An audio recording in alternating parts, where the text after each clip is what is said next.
Movimento de Natal, mesmo com pandemia, rodoviárias lotadas e muita gente na estrada para aproveitar o feriado. Polícia prende suspeito de envolvimento com o tráfico de drogas em Goianésia. Alguns deles agiam de dentro do presídio da cidade. A chuvarada em Valparaíso, muitas águas em poucos minutos, provocou enxurradas e muitos estragos. E deve vir mais chuva em todo o estado nas próximas horas. E nas vésperas do Natal, uma história de emocionar.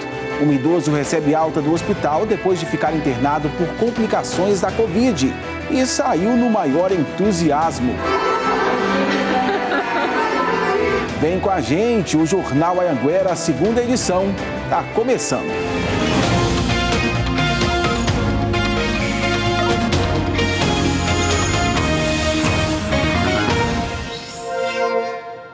Olá, muito boa noite para você. Seja muito bem-vindo ao nosso Jornal Anhanguera. Rosane Mendes vai descansar esse resto de semana e eu te faço companhia, tá bem? Agora 6h43. A gente abre essa edição falando do movimento pelas rodoviárias do estado. Apesar da pandemia, com a dica de evitar viagens, muita gente deve sair para visitar familiares. O vai e vem de malas não engana. O Natal está próximo. Só que nesse ano os passageiros levam um item a mais na bagagem, a máscara de proteção. No ano passado, cerca de 15 mil pessoas passaram pela rodoviária de Rio Verde nesse período. E aí, as malas já estão prontas para a viagem? Aqui em Rio Verde, a rodoviária registrou aumento de 20% no movimento agora no mês de dezembro. É menor do que em um ano normal. É que por causa da pandemia, muita gente ficou receosa de pegar a estrada nesse fim de ano. Aqui no terminal rodoviário, geralmente, todo final de ano ele dobra o movimento. Dezembro o movimento é dobrado, tem carros extra. Esse ano colocaram carros extras, mas não foi a mesma quantidade do ano passado. No aeroporto, a mesma coisa. Medidas de segurança na entrada, gente esperando e todo mundo mascarado. A segunda quinzena de dezembro registrou aumento de 30% no fluxo de passageiros. Nós estamos hoje em média ocupação de 70% de lotação de aeronaves, tá? Então esse é o número atual. As pessoas ainda com certo receio de fazer as viagens, tomando todo cuidado, né? Os destinos são vários. Nós estamos indo para Campinas, São Paulo. Eu estou indo para passar o Natal com minha filha em Joinville. Só que a pandemia deixa muita gente receosa. Muito medo, muito receio. E justamente por causa da pandemia, o movimento nas rodoviárias é menor em dezembro de 2020 em comparação ao mesmo mês dos anos anteriores. Em Anápolis, houve queda de 30% na procura de passagens na rodoviária em comparação ao mesmo período do ano passado. Mas o movimento deve ser mais intenso na véspera de Natal. As empresas já colocaram veículos extras à disposição. Na rodoviária de Catalão, o movimento melhorou nos últimos dias e os destinos mais procurados são Brasília, São Paulo e Bahia. Em Jataí, a procura por passagens caiu pela metade em relação ao ano passado. Diferente dos outros anos, as empresas não precisaram disponibilizar ônibus extras para atender a demanda. E em Tumbiara, a rodoviária funciona com 50% da capacidade. O aumento na procura por passagens em dezembro é de 10% em relação aos outros meses de 2020, mas fica abaixo dos outros anos. E se for viajar, é preciso seguir aqueles protocolos de segurança, né? Deixa eu te contar agora que 2 adolescentes morreram em confronto com a PM na zona rural de Piracanjuba. Eles faziam um roubo em uma fazenda e receberam os policiais a tiros. Esse assunto é do Jonathan Moreira, que está ao vivo com a gente. Inclusive, algumas pessoas foram feitas reféns, não é, Jonathan? Boa noite para você. Boa noite, Tiago, para você e para todos. Exatamente, eles fizeram 2 pessoas de refém. Esse caso aconteceu na zona rural de Piracanjuba. Os 2 menores chegaram nessa fazenda, abordaram aí o dono da fazenda, o fazendeiro, pedindo para ele o cofre, pedindo também a chave do carro, dizendo para esse dono da fazenda que se ele não dissesse onde é que estavam essas coisas, ele levaria um tiro. Eles então amarraram o fazendeiro e começaram a saquear a casa, levar tudo, limpar tudo.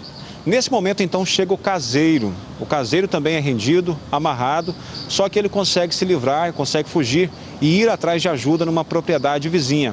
Eles, então, chamaram a polícia, os policiais chegaram e foram recebidos a tiros. Nesse momento, então, teve uma troca de tiros e os 2 menores foram atingidos. Eles chegaram a ser socorridos, mas não resistiram e morreram. Os 2 já tinham passagens pela polícia.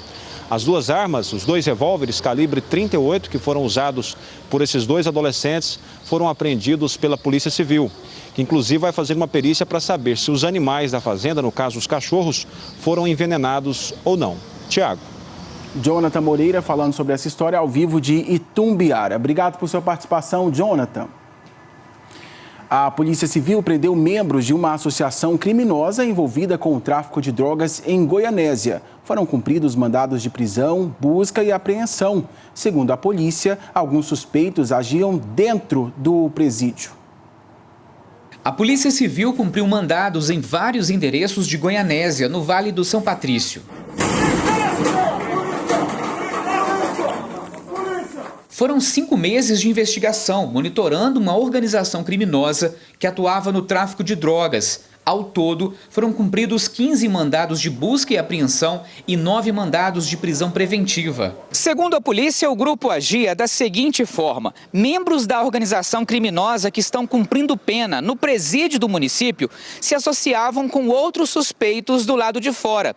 Juntos, eles negociavam a compra e venda de drogas e armas.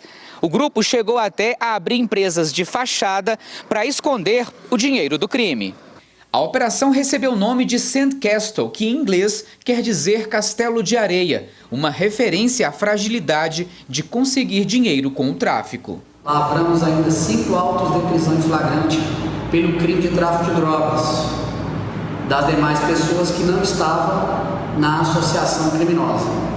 70 policiais civis participaram da operação. Foram apreendidas drogas, balanças de precisão, celulares, dinheiro, uma arma e munições.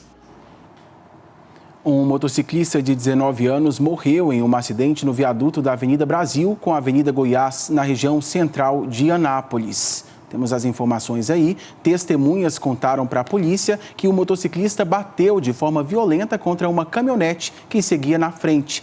O SAMU foi chamado para socorrer a vítima, mas o jovem não resistiu. As causas do acidente estão sendo apuradas pela Polícia Civil. A identidade dele não foi informada. Na última semana, nós mostramos aqui no Jornal Anhanguera o caso do menino que teria sofrido injúria racial em Caldas Novas. Foi durante uma partida de futebol. Depois de inúmeras demonstrações de carinho com o Luiz Eduardo, ele visitou também um dos maiores clubes de futebol do país. O Luiz Eduardo conheceu o time do Santos. A criança e os pais passaram o dia no centro de treinamento do clube em São Paulo. Eles conheceram as instalações e tiraram fotos com os jogadores. Olha o que ele e a mãe disseram sobre essa experiência. Estamos muito felizes com tudo, pelo convite. E Luiz, o que você está achando da experiência? Estou achando muito bom, estou gostando muito. E para mim é tudo novo. O Luiz foi convidado para fazer o teste, só que o teste será só em janeiro. A gente veio só para conhecer mesmo o pessoal, o CT. E os jogadores, e graças a Deus está indo tudo bem. O Luiz foi convidado por vários times para fazer os testes para entrar nos clubes. Entre eles estão Santos, Fluminense e Vasco. Mas esses testes devem acontecer apenas no ano que vem. O técnico suspeito de injúria racial, Lázaro Caiana, nega as acusações. O caso é apurado na Polícia Civil de Caldas Novas. Depois de uma dor tão grande, uma alegria para esse menino, né? Hora de um intervalo comercial, 6h51. A seguir, a chuvarada em Valparaíso. E tem mais previsão de chuvas nas próximas horas em Goiás. Fica por aí.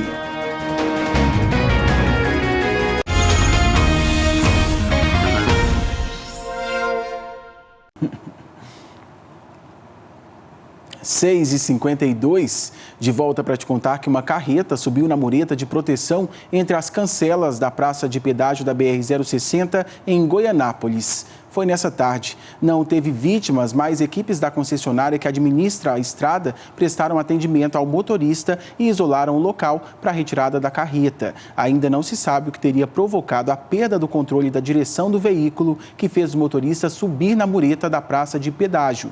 Com o acidente, teve lentidão no trânsito, já que uma das cancelas ficou impedida de atender por causa da situação. E lá em Valparaíso de Goiás, na região do entorno do Distrito Federal, uma chuva forte deixou muitos estragos. O Marcos Moreira está chegando com essas informações para a gente, inclusive um alerta importante para quem mora aí na região, né, Marcos? Boa noite.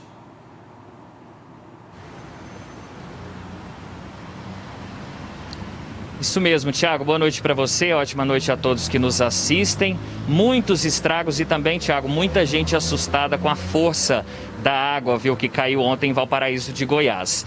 Nós recebemos alguns vídeos dos moradores que mostram aí parte desses transtornos e também nós estivemos lá hoje para mostrar uma parte do que aconteceu depois desse temporal. Vamos ver na reportagem. Rodou. Veículos arrastados, pessoas ilhadas e muito desespero. Meu Deus do céu! O motociclista foi levado pela força da água e teve que receber ajuda para sair da enxurrada. Da porta de casa, esse morador filmou a situação que ficou uma das ruas do bairro Anhanguera. A força da chuva arrastou tudo que tinha pela frente. Quem fez o vídeo foi esse militar. Segundo ele, o problema de enchente por aqui é comum, mas dessa vez foi ainda pior. Foi muito aterrorizante, muito aterrorizante. A água chegou a subir aqui, pessoas não conseguiam passar, foi muito terrível para nós. A chuva em Valparaíso de Goiás durou pouco menos de 2 horas, mas o volume de 18 milímetros foi o suficiente para causar tantos transtornos. Dona Gracilene teve a casa totalmente invadida pela água. Além de perder o jogo de sofá, passou por momentos de medo ao lado da família. A água ficou na nossa cintura praticamente. Minha mãe passou mal, eu não sabia se botava água para fora ou se cuidava dela. Foi uma tarde horror mesmo, de horror.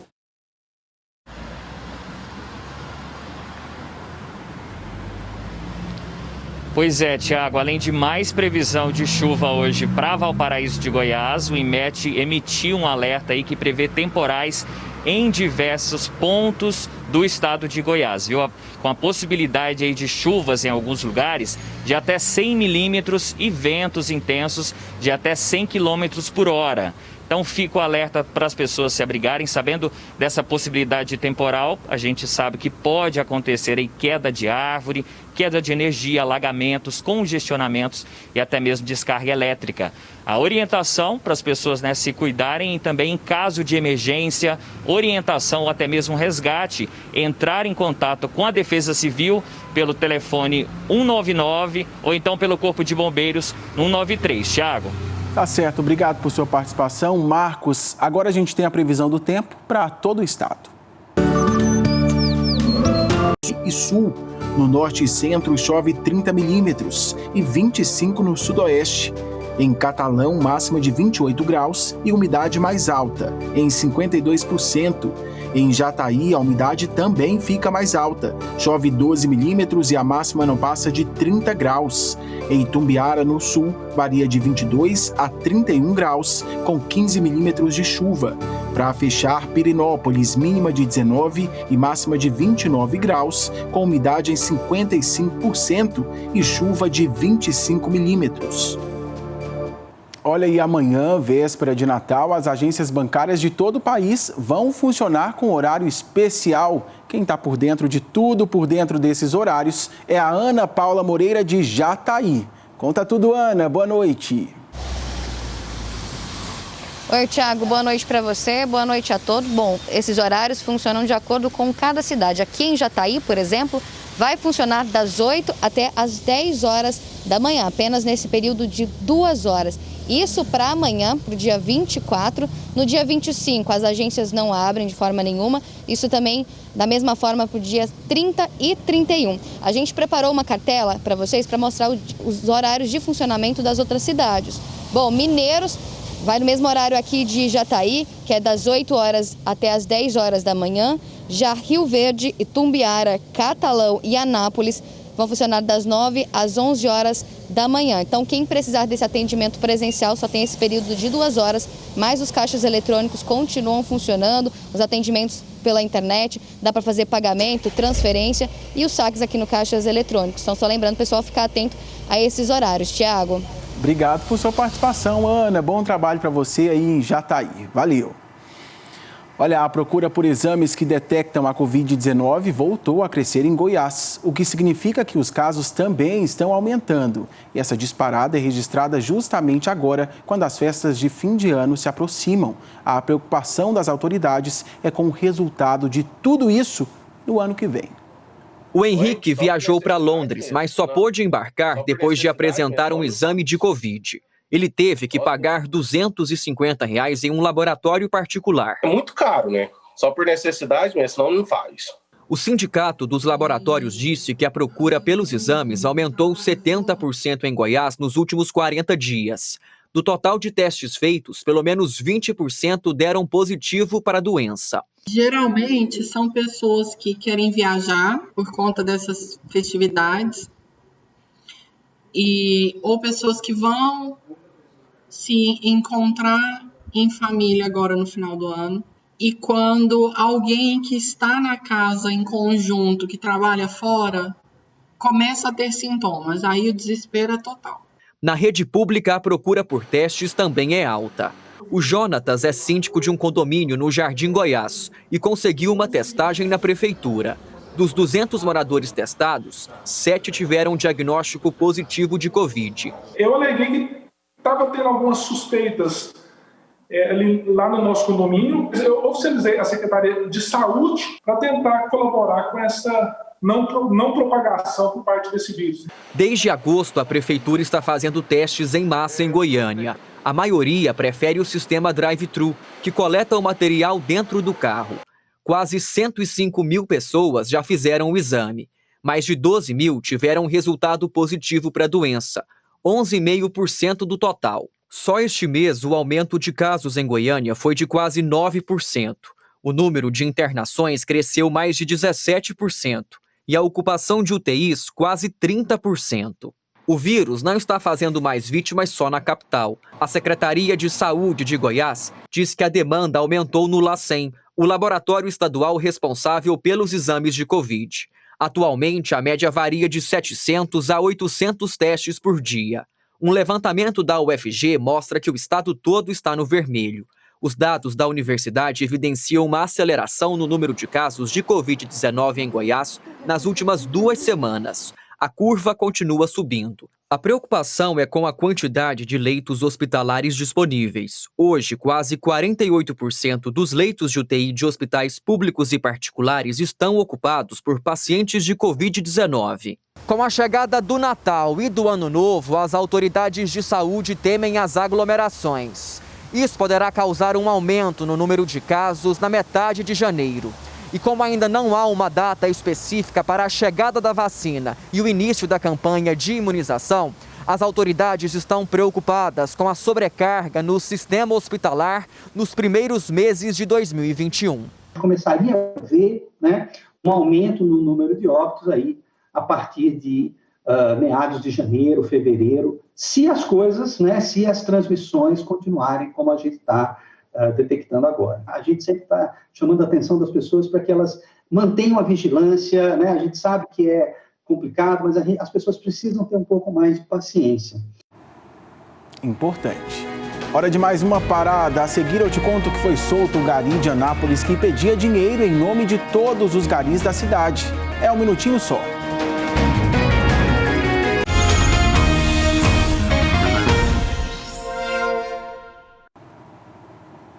De volta com o seu Jornal Anhanguera, 7h04. Foi solto o gari que estava com uma arma escondida no carro. Além disso, o homem ainda pedia dinheiro em nome de todos os garis de Anápolis. Vamos para lá então conversar com o repórter Emerson Ferreira. Que história, hein, Emerson? Boa noite.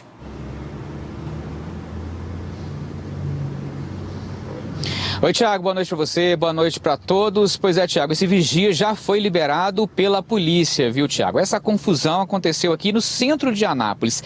Esse Gari, na verdade, aqui da cidade, ele é trabalhador da limpeza pública, estava incomodando algumas pessoas no centro da cidade. Ele estava usando o uniforme da limpeza e pedindo dinheiro às pessoas, dizendo que iria fazer uma ação social chamada Natal dos Garis e pedindo dinheiro. Disse também que o salário dele era muito baixo e que por isso estava pedindo. As pessoas se incomodaram com essa reação dele aí e acabaram chamando a polícia. Quando os militares chegaram no local, abordaram esse homem, fizeram buscas nele e acabaram descobrindo que ele tinha um revólver dentro do carro. Esse revólver estava debaixo do banco, escondido aí em meio a alguns panos, e também havia munição no local. A polícia também localizou mais de R$ 1.700. Esse homem então acabou sendo levado para a delegacia por causa dessa arma. Foi autuado por porte ilegal de arma de fogo, mas agora esse gari aqui da cidade já foi liberado. Que situação, né, Tiago? Foi chamado por causa de uma ocorrência, acabou sendo levado para a delegacia por causa da arma e estava importunando as pessoas no centro da cidade. Nós entramos em contato com a prefeitura, que disse que esse trabalhador pertence a uma empresa terceirizada. Tentamos contato com essa empresa, mas até agora não tivemos retorno, Tiago. Tá certo, muitíssimo obrigado por sua participação, Emerson, valeu demais. A Polícia Rodoviária Federal apreendeu há pouco pasta base de cocaína escondida dentro do tanque de combustíveis de um carro em Jataí. A 9 quilômetros da droga foram encontrados durante uma abordagem de rotina da PRF, na BR-364. 2 homens transportavam a droga em um carro que vinha do Mato Grosso. Os policiais tiveram dificuldades para retirar os tabletes de cocaína que estavam dentro do tanque de combustíveis. Cerca de 20 quilos da droga foram apreendidos. Os presos foram levados para a Delegacia de Polícia de Jataí e devem responder por tráfico de drogas. Segundo a PRF, a pasta base era levada para Vitória, no Espírito Santo. 2 homens foram presos em Rio Verde usando dispositivos para bloquear alarmes de carros. Um dos crimes foi gravado e o Arildo Palermo tem todos os detalhes para a gente ao vivo de Rio Verde. Ei, Arildo, com você, boa noite. Olá, Tiago, boa noite a você e a todos que nos assistem nessa quarta-feira. A última ação desse grupo criminoso foi na Avenida Presidente Vargas, aqui no centro de Rio Verde. Essa ação foi registrada por uma câmera de monitoramento e mostra o momento em que um homem sai de uma caminhonete e tenta bloquear as portas do carro. Nesse momento, um criminoso aciona um outro dispositivo que bloqueia o sinal do controle da chave do carro e o veículo permanece aberto. Esse criminoso vai até a caminhonete, abre a porta e furta o celular que estava ali no painel. A partir dessas imagens, a Polícia Civil conseguiu identificar e chegar até os suspeitos de praticarem esses crimes aqui na cidade. E com eles, os policiais encontraram um dispositivo conhecido como Chapolin, que é capaz de embaralhar os sinais desses alarmes dos carros. Esses 3 suspeitos por praticar esses crimes foram encaminhados à Casa de Prisão Provisória de Rio Verde e devem responder por furto qualificado. Tiago. Tá certo, obrigado por sua participação. Bom descanso para você, Arildo. E mais de 800 quilos de drogas foram apreendidos em carro que saía de Caldas Novas e iria para Minas Gerais. A Polícia Militar chegou até os suspeitos em Corumbaíba, no sul do estado, depois de uma denúncia anônima. Eles disseram que a droga seria entregue em Araguari, Minas Gerais. Além da droga, 3 armas, munições, 6 rádios comunicadores e lunetas foram apreendidos. Os 3 suspeitos e os objetos foram levados para a delegacia de Caldas Novas. E com a chegada da chuva, uma das principais preocupações dos produtores rurais é a ferrugem asiática, um fungo que prejudica principalmente as lavouras de soja. E aí, para ajudar os produtores em Jataí, o Sindicato Rural monitora a doença de graça.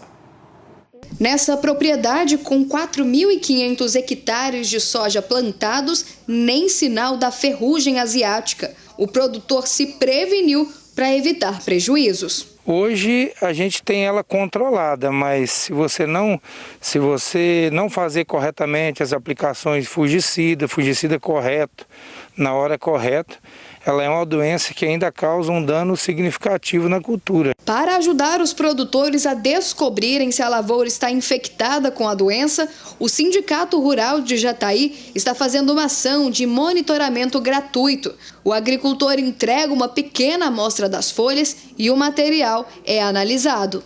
Há 4 anos nós estamos aqui fazendo esse trabalho gratuito para o produtor rural, incentivando que eles tragam as amostras, coletem as amostras no campo, né? As amostras devem ser coletadas aleatoriamente nos talhões da lavoura, no terço médio a inferior da planta. A doença, que pode ser controlada, é transmitida por um fungo que pode prejudicar toda a lavoura. Esse monitoramento é importante para garantir a produtividade da soja e também evitar que o produtor seja pego de surpresa com a ferrugem asiática na lavoura. A análise da planta funciona como um trabalho preventivo e também um sinal de alerta para todos os produtores.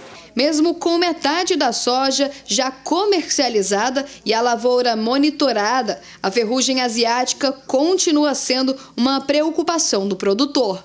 É uma preocupação, a gente tem ela controlada devido a esse controle preventivo que vem sendo feito.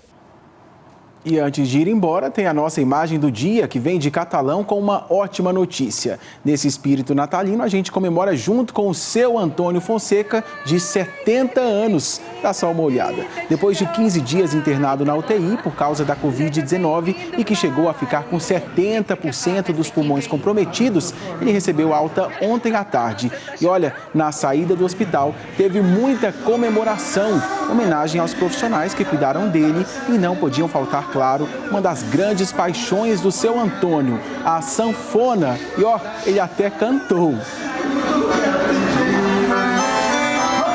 Legal! E a gente encerra essa edição com imagens ao vivo de um patrimônio histórico lá de Rio Verde, que já serviu como cadeia pública. Estou falando do Palácio da Intendência, que ficou no setor central. Uma boa noite para você. Até amanhã. Valeu, pessoal!